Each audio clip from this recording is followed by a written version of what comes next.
Hello friends, welcome back to our channel Bums Daily. ഇന്ന് ഞാൻ വന്നിരിക്കുന്നത് ഒരു സൂപ്പർ ആയിട്ടുള്ള ചില്ലി ചിക്കൻ ആയിട്ടാണ്. ഇപ്പോൾ അതാ ഈസ്റ്ററൊക്കെ വരികയാണ്. അപ്പോൾ ഒരു ഈസ്റ്റർ സ്പെഷ്യൽ നമുക്ക് പെട്ടെന്ന് തന്നെ ഉണ്ടാക്കിയെടുക്കാൻ പറ്റുന്ന, മാത്രമല്ല നമ്മുടെ ഒരു കളറോ അങ്ങനെ ഒന്നും ചേർക്കാതെ റെസ്റ്റോറൻറ്റ് സ്റ്റൈലിലുള്ള ഒരു ചില്ലി ചിക്കനാണ് ഇന്ന് ഉണ്ടാക്കാൻ പോകുന്നത്. അപ്പോൾ എങ്ങനെയാണെന്ന് പെട്ടെന്നൊന്ന് വീഡിയോ കണ്ടു നോക്കാം. അതിനായിട്ട് ഇതാ ഞാനിവിടെ ഒരു ബൗൾ എടുത്തിട്ടുണ്ട്. ഇതിനകത്തോട്ട് കഴുകി വൃത്തിയാക്കിയിട്ടുള്ള 1 കിലോയുള്ള ബോൺലെസ് ചിക്കനാണ് എടുത്തിരിക്കുന്നത്, അല്ലെങ്കിൽ ബ്രസ്റ്റാണ് എടുത്തിരിക്കുന്നത്. അപ്പോൾ നമുക്ക് ഇത് ഞാൻ കഴുകി വൃത്തിയാക്കി വെള്ളമൊക്കെ നന്നായിട്ട് തന്നെ വാലാൻ വെച്ച് ഇതിനകത്ത് വെള്ളമൊക്കെ വളരെ കുറവാണ് കേട്ടോ. അപ്പോൾ നിങ്ങൾക്ക് ഈ ഒരു റെസിപ്പി ബോൺ വെച്ചിട്ടുള്ള ചിക്കനും വെച്ചിട്ടൊക്കെ ഉണ്ടാക്കാൻ കുഴപ്പമൊന്നുമില്ല. പക്ഷേ ചില്ലി ചിക്കൻ എന്ന് പറയുമ്പോഴത്തേക്കും ബോൺലെസ് ആണ്, അതുകൊണ്ടാണ് ഞാൻ ബോൺലെസ് എടുത്തിരിക്കുന്നത്. ഇനി ഇതിനകത്തോട്ട് ഞാൻ 1 ടീസ്പൂണോളമുള്ള ഇഞ്ചി വെളുത്തുള്ളി ഒന്ന് ചതച്ചിട്ടുള്ളത് ചേർത്ത് കൊടുത്തിട്ടുണ്ട്. അതുപോലെ തന്നെ ഒരു മുട്ട എടുത്തിട്ടുണ്ട്. മുട്ടയുടെ മഞ്ഞയും വെള്ളയും ഞാൻ ഒരുപോലെ എടുക്കുന്നുണ്ട്. എന്നിട്ട് നമുക്ക് ഈ മുട്ട നന്നായിട്ടൊന്ന് ബീറ്റ് ചെയ്യാം. ബീറ്റ് ചെയ്ത് മുട്ട ഇതുപോലെ ഞാൻ ഒഴിച്ചു കൊടുക്കുന്നുണ്ട്. മുട്ട നന്നായിട്ട് തന്നെ അടിക്കാൻ ഒന്ന് ബീറ്റ് ചെയ്യാൻ ശ്രദ്ധിക്കണം കേട്ടോ, അല്ലെങ്കിൽ അവിടെ ഇവിടെയൊക്കെ ഇങ്ങനെ കെടുക്കും. ഇനി ഇതിനകത്തോട്ട് ഞാൻ 1 ടീസ്പൂണോളമുള്ള കാശ്മീരി ചില്ലി പൗഡർ ചേർത്ത് കൊടുക്കുന്നുണ്ട്. 1/2 ടീസ്പൂണോളമുള്ള കുരുമുളക് പൊടി ചേർത്ത് കൊടുക്കുന്നുണ്ട്. അടുത്തത് ചേർത്ത് കൊടുക്കുന്നത് കോൺഫ്ലവർ ആണ്. നിങ്ങൾക്ക് കോൺഫ്ലവറിന് പകരം മൈദപ്പൊടി ആണെന്നുണ്ടെങ്കിലും ഉപയോഗിക്കാം, ഏതാണെങ്കിലും കുഴപ്പമൊന്നുമില്ല. ഞാനിപ്പോൾ ആദ്യം ഒരു 3 ടീസ്പൂണോളമുള്ള കോൺഫ്ലവർ പൊടിയാണ് ചേർത്ത് കൊടുക്കുന്നത്. അപ്പോൾ നിങ്ങൾക്ക് അതിൻ്റെ അളവൊക്കെ കൂട്ടാം. ഞാൻ ഓർത്തു ആദ്യം 3 ടീസ്പൂൺ ചേർക്കാം, പിന്നീട് ആവശ്യമുണ്ടെങ്കിൽ ചേർത്താൽ മതിയല്ലോ എന്ന് ഓർത്തു. അപ്പോൾ ഇനി നമുക്ക് ഇതെല്ലാം കൂടെ ഒന്ന് നന്നായിട്ടൊന്ന് മിക്സ് ചെയ്യണം. അപ്പോൾ അതിന് മുന്നേ ഞാൻ ആവശ്യത്തിനുള്ള ഉപ്പും കൂടെ ചേർത്ത് കൊടുത്തിട്ടുണ്ട്. ഉപ്പൊക്കെ നമ്മുടെ ആവശ്യത്തിനനുസരിച്ച് ചേർക്കുക. ഇനി നമുക്ക് നമ്മുടെ കൈ വെച്ചിട്ട് തന്നെ നന്നായി മിക്സ് ചെയ്യണം. അതുപോലെ തന്നെ ഞാൻ ഈ ഒരു സോയാ സോസിൻ്റെ കാര്യം മറന്നുപോയി. ഇത് ഓപ്ഷണലാണ്, പക്ഷേ ഈ ഒരു ചിക്കൻ വറുക്കുന്ന മാരിനേറ്റ് ചെയ്ത് വെക്കുമ്പം ഈ ഒരു സോയ സോസും കൂടെ ചേർത്തുന്ന നല്ല സ്വാദായിരിക്കും കേട്ടോ. ഇതാണ് ഒരു എന്താ പറയുക, നമ്മളൊരു റെസ്റ്റോറൻറ്റ് സ്റ്റൈലിലൊക്കെ ഉണ്ടാക്കുമ്പോഴത്തേക്കും ഇങ്ങനെയൊക്കെയാണ്. അപ്പോൾ അതുകൊണ്ട് ഒരു 1/2 ടീസ്പൂണോളമുള്ള സോയാ സോസ്, അത് നിങ്ങൾക്ക് ഡാർക്ക് സോസോ ലൈറ്റ് സോസോ ഒക്കെ ഉപയോഗിക്കാം, ഏതാണെങ്കിലും കുഴപ്പമില്ല. അപ്പോൾ ഞാൻ സോയ സോസും കൂടെ ചേർത്തിട്ട് കൈ വെച്ചിട്ട് തന്നെയാണ് ഞാൻ തിരുമ്മിയെടുക്കുന്നത് കേട്ടോ, എങ്കിലാണ് ആ ഒരു ചിക്കനിലൊക്കെ കോട്ടിംഗ് ഒക്കെ നന്നായി വരത്തുള്ളൂ. ഇനി നിങ്ങൾക്ക് ഞാനിപ്പോൾ ഇവിടെ നോക്കി കഴിഞ്ഞപ്പോഴത്തേക്ക് എനിക്ക് ഇച്ചിരി കോട്ടിംഗ് കുറവ് പോലെ തോന്നി. അപ്പോൾ അതുകൊണ്ട് ഞാൻ അല്പം കൂടെ കോൺഫ്ലവർ ചേർത്ത് കൊടുക്കുന്നുണ്ട്.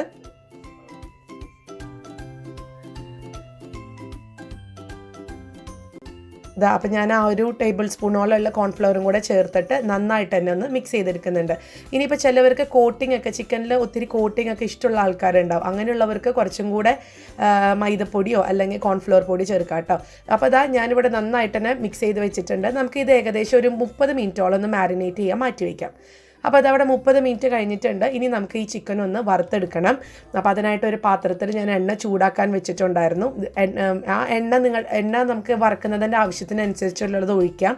എന്നിട്ട് എണ്ണയൊക്കെ ചൂടായി വരുമ്പോഴത്തേക്കും നമുക്കൊരു മീഡിയം ഫ്ലെയിമിലിട്ടിട്ട് ഈ ചിക്കൻ ഒന്ന് വറുത്തെടുക്കാം.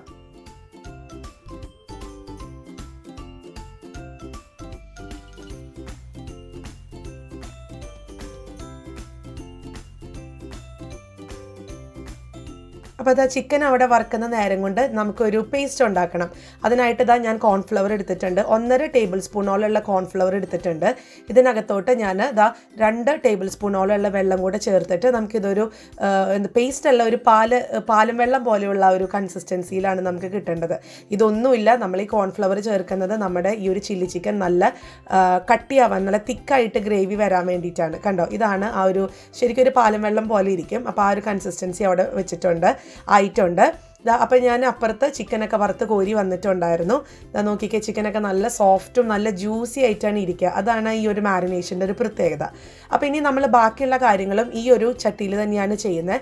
അപ്പോൾ നിങ്ങൾക്ക് എണ്ണ കുറവാണെന്നുണ്ടെങ്കിൽ കൂടുതൽ എണ്ണ ഒഴിക്കാം. ഞാനിപ്പോൾ കൂടുതൽ എണ്ണ ഒഴിക്കുന്നില്ല, കറക്റ്റായിട്ടുള്ള എണ്ണ അതിനകത്തുണ്ട്. അപ്പോൾ നമ്മൾ ഉപയോഗിക്കുന്ന എണ്ണ എന്ന് പറയുന്നത് സൺഫ്ലവർ ഓയിലാണ് കേട്ടോ. അത് ഈ ചൈനീസ് ആയിട്ടുള്ള ഭക്ഷണങ്ങൾക്കൊക്കെ സൺഫ്ലവർ ഓയിലാണ്. ഇനി ഇതിനകത്തോട്ട് ഞാനൊരു 2 ടേബിൾ സ്പൂണോളമുള്ള ക്യാരറ്റ് ഒന്ന് നീളത്തിൽ അരിഞ്ഞത് ചേർക്കുന്നുണ്ട്. അതുപോലെ ഞാനിപ്പോൾ ചേർത്ത് കൊടുത്തിട്ടുള്ളത് വെളുത്തുള്ളി 1 ടീസ്പൂൺ. അതുപോലെ ഞാൻ സെലറി ചേർത്ത് കൊടുക്കുന്നുണ്ട്. സെലറി ഓപ്ഷണലാണ്, ഈ ഒരു സമയത്ത് ചേർക്കണമെന്ന് നിർബന്ധമൊന്നുമില്ല. പക്ഷേ സെലറി നമുക്ക് ചില്ലി ചിക്കനിൽ ചേർക്കുന്നത് നല്ലതാണ് കേട്ടോ, എങ്കിലാണ് ആ ഫ്ലേവർ കിട്ടുക. സാധാരണ എല്ലാവരും ചില്ലി ചിക്കൻ ഉണ്ടാക്കി കഴിഞ്ഞിട്ടാണ് സെലറി സ്പ്രിംഗ് ഓണിയനൊക്കെ ഇടുക. പക്ഷെ ഞാനിന്നിവിടെ ഈ എണ്ണയിലോട്ടാണ് ഈ സെലറി ഇട്ട് കൊടുത്തിരിക്കുന്നത്. അതുപോലെ തന്നെ ഞാനൊരു 3 പച്ചമുളക് നടുവേ കീറിയതും ചേർത്ത് കൊടുത്തിട്ടുണ്ടായിരുന്നു. പിന്നീട് നമുക്ക് അതിൻ്റെ ആ ഒരു പച്ചമണം മാറുന്നത് വരെ ഒന്ന് ഇളക്കി കൊടുക്കാം. ഇനി അടുത്തത് ഞാൻ 2 വലിയ സവോള ഇതുപോലെ ഒന്ന് ക്യൂബുകളാക്കിയിട്ടാണ് ഞാനൊന്ന് ഇട്ട് കൊടുത്തിരിക്കുന്നത്. അപ്പോൾ ഇനി ഈ സവോള ഇട്ടതിന് ശേഷം പിന്നെ നമുക്കെല്ലാം ഹൈ ഫ്ലെയിമിൽ വെച്ചിട്ട് തന്നെ വേണം കേട്ടോ ചെയ്യാനായിട്ട്. കാരണം ഈ ഒരു ചൈനീസ് റെസിപ്പീസ് എല്ലാം നമ്മൾ ഹൈ ഫ്ലെയിമിൽ വെച്ചിട്ടാണ് ചെയ്യുക. അപ്പോൾ അതുകൊണ്ട് തന്നെ നമ്മൾ ഇവിടെയും ഹൈ ഫ്ലെയിം വെച്ചിട്ടാണ് ചെയ്യുന്നത്. നമ്മളിതൊരു മീഡിയം ഫ്ലെയിമിലോ ലോ ഫ്ലെയിമിലോ ഇട്ട് ഈ ഒരു കറി അല്ലെങ്കിൽ ഈ ഒരു ചില്ലി ചിക്കൻ ഉണ്ടാക്കി കഴിഞ്ഞാൽ അതാകെ അങ്ങ് കുഴഞ്ഞു പോവും, സവോളയൊക്കെ ഭയങ്കരമായിട്ട് വഴഞ്ഞു പോവും, അന്നേരം ടേസ്റ്റ് കാണത്തില്ല. അപ്പോൾ അതാ ഞാൻ ഹൈ ഫ്ലെയിമിൽ ഇട്ടിട്ട് സവോള ഏകദേശം ഒരു മിനിറ്റോളം ഒന്ന് ഇളക്കി കൊടുത്തിട്ടുണ്ടായിരുന്നു. ഇപ്പം ഞാൻ ചേർത്ത് കൊടുത്തിരിക്കുന്നത് ക്യാപ്സിക്കമാണ്. ഒരു 1/4 കപ്പോളമുള്ള ക്യാപ്സിക്കം ചേർത്ത് കൊടുത്തിട്ടുണ്ട്. പിന്നെ ആവശ്യത്തിനുള്ള ഉപ്പും കൂടെ ചേർത്ത് നമുക്ക് നന്നായിട്ട് തന്നെ വഴറ്റിയെടുക്കാം. ഇപ്പോൾ ഈ ഒരു ഞാൻ ക്യാരറ്റ് ചേർക്കുന്നത് ഓപ്ഷണലാണ്. പക്ഷെ നിങ്ങൾ ഇതുവരെ ക്യാരറ്റ് ഒന്നും ചേർക്കാതെ ആണ് ഉണ്ടാക്കിയിരുന്നത് എന്നുണ്ടെങ്കിൽ ഒരു തവണ ക്യാരറ്റ് ചേർത്തിട്ട് ഉണ്ടാക്കി നോക്കുക. നമുക്ക് ആ ഒരു ഡിഫറൻസ് അറിയാൻ പറ്റും. ചെറിയൊരു മധുരമൊക്കെ ആയിട്ട് ഈ ചില്ലി ചിക്കന് നല്ലൊരു സ്വാദാണ് കേട്ടോ. ഇനി ഇതാ ഞാൻ വീണ്ടും ഒരു മിനിറ്റോളം അല്ലെങ്കിൽ സവോള ഒന്ന് ചെറുതായിട്ടൊന്ന് നിറമൊക്കെ മാറുന്നത് വരെ, ഒന്ന് സോഫ്റ്റ് ആവുന്നത് വരെ ഞാൻ ഹൈ ഫ്ലെയിമിൽ തന്നെ ഇട്ടിട്ടൊന്ന് ഇളക്കി കൊടുക്കുന്നുണ്ട്. അപ്പോൾ ഇതാ ഇനി ഇതിനകത്തോട്ട് ഞാൻ ഒരു 1/2 ടീസ്പൂണോളമുള്ള കുരുമുളക് പൊടിയാണ്. സത്യത്തിൽ ചൈനീസ് ഐറ്റത്തിനൊക്കെ കുരുമുളക് പൊടിക്ക് വലിയൊരു സ്ഥാനമാണ്. കുരുമുളക് പൊടി ഇല്ലാതെ നമുക്ക് ഉണ്ടാക്കിയാൽ അത്ര രുചി കിട്ടത്തില്ല. അതുകൊണ്ട് കുരുമുളക് പൊടി തന്നെ ചേർക്കണം. അപ്പോൾ അത് 1/2 ടീസ്പൂൺ എന്നുള്ളത് 1 ടീസ്പൂൺ വരെ നിങ്ങൾക്ക് ചേർക്കാം കേട്ടോ. അപ്പോൾ അതാ ഞാൻ നന്നായിട്ട് ഇളക്കി കൊടുക്കുന്നുണ്ട്. ഇനി ഇതിനകത്തോട്ട് ഞാൻ കെച്ചപ്പാണ് അല്ലെങ്കിൽ ടൊമാറ്റോ സോസാണ് ചേർത്ത് കൊടുക്കുന്നത്. ഞാനിപ്പോൾ ഇവിടെ 2.25 ടേബിൾ സ്പൂണോളമുള്ള കെച്ചപ്പ് ചേർത്ത് കൊടുക്കുന്നുണ്ട്. ഇനി നമുക്കിത് നന്നായിട്ട് തന്നെ ഒന്ന് ഇളക്കി കൊടുക്കണം. അപ്പോൾ ഇതാ നമ്മുടെ ടൊമാറ്റോ കെച്ചപ്പ് ചേർത്ത് നന്നായിട്ട് ഒന്ന് ഇളക്കി കൊടുത്തിട്ടുണ്ടായിരുന്നു. ഇപ്പോൾ ചേർത്ത് കൊടുത്തത് ഒരു 3/4 ടേബിൾ സ്പൂണോളം അല്ലെങ്കിൽ 3/4 മുതൽ 1 ടേബിൾ സ്പൂണോളം ഉള്ള സോയാ സോസാണ് ചേർത്ത് കൊടുത്തിരിക്കുന്നത്. നമ്മൾ മുന്നേ തന്നെ ചിക്കൻ വറുക്കുന്ന സമയത്ത് മാരിനേഷനിൽ ചേർത്ത് കൊടുത്തിട്ടുള്ളതാണ്. എങ്കിലും ഞാൻ ഒരു 3/4 ടേബിൾ സ്പൂണോളം ഉള്ള സോയ സോസ് ചേർത്ത് കൊടുത്തിട്ടുണ്ട്. അടുത്തത് ചേർക്കുന്നത് ഇതാ നമ്മൾ നേരത്തെ കലക്കി വെച്ചിട്ടുണ്ടായിരുന്ന കോൺഫ്ലവറും വെള്ളം കൂടെ നമ്മളൊന്ന് മിക്സ് ചെയ്ത് വെച്ചിട്ടുണ്ടായിരുന്നു. അതും ഇതിനകത്തോട്ട് ചേർത്ത് കൊടുക്കുകയാണ്. കോൺഫ്ലവർ ചേർക്കുന്ന ആ ഒരു സമയം നമ്മുടെ ഫ്ലെയിം ഒന്ന് ലോയിലോട്ട് മാറ്റിയിട്ട് വേണം ഇളക്കി കൊടുക്കാൻ. ഇനി ഇതിനകത്തോട്ട് നല്ല ചൂടുവെള്ളം, നല്ല തിളച്ച വെള്ളമാണ് ഒഴിച്ചു കൊടുക്കേണ്ടത്. നമ്മളൊരു സാധാരണ വെള്ളം ഒഴിച്ചു കഴിഞ്ഞാൽ ഇതിന് അത്രയും രുചി കിട്ടത്തില്ല കേട്ടോ. നമ്മുടെ ഇതിൻ്റെ ആ ഒരു എന്താ പറയുക, ടേസ്റ്റ് ഒക്കെ പോവും ആ ഒരു പച്ചവെള്ളം ഒഴിച്ചു കഴിഞ്ഞാൽ. അപ്പോൾ അതുകൊണ്ട് ചെറു ചൂടുവെള്ളമോ അല്ലെങ്കിൽ നല്ല വെട്ടി തിളച്ച വെള്ളമോ ഒഴിക്കാൻ നോക്കുക. എന്നിട്ട് ഇതാ നമുക്ക് നിങ്ങൾക്ക് എത്രത്തോളമാണ് ഗ്രേവി വേണ്ടത് അതനുസരിച്ചുള്ള വെള്ളം ഒഴിച്ച് നമുക്ക് ഈ ഒരു ഗ്രേവി ഒന്ന് കുറുകുന്നത് വരെ ഒന്ന് വെയിറ്റ് ചെയ്യാം. ഈ ഗ്രേവി കുറുകി കഴിഞ്ഞതിന് ശേഷം ഇതുപോലെ നമ്മൾ വറുത്ത് വെച്ചിരിക്കുന്ന ചിക്കൻ കൂടെ ഇട്ട് കൊടുക്കുക. എന്നിട്ട് നമുക്ക് ഹൈ ഫ്ലെയിമിൽ തന്നെ ഇട്ടിട്ടാണ് നന്നായിട്ട് തന്നെ മിക്സ് ചെയ്ത് കൊടുക്കണം. അപ്പോൾ ഇതോടുകൂടെ നമ്മുടെ ചില്ലി ചിക്കൻ ഇവിടെ റെഡിയാണ്. നമ്മുടെ ഒരു എന്താ പറയുക, റെസ്റ്റോറൻറ്റ് സ്റ്റൈലിലുള്ള ചില്ലി ചിക്കൻ റെഡിയാണ്. പിന്നെ റെസ്റ്റോറൻറ്റിലൊക്കെ ആണെന്നുണ്ടെങ്കിൽ ഒരു ടിപ്പും കൂടെ 2 ടിപ്പും കൂടെ അവർ ചെയ്യും. അവർ ഒരു 2 നുള്ള് പഞ്ചസാരയും അതുപോലെ തന്നെ ഒരു 1/4 ടീസ്പൂണോളം ഉള്ള വിനീഗറും കൂടെ ചേർക്കും. എങ്കിലാണ് കൂടുതൽ ടേസ്റ്റ് വരിക കേട്ടോ. അപ്പോൾ നിങ്ങൾക്ക് അങ്ങനെ ചെയ്യാം.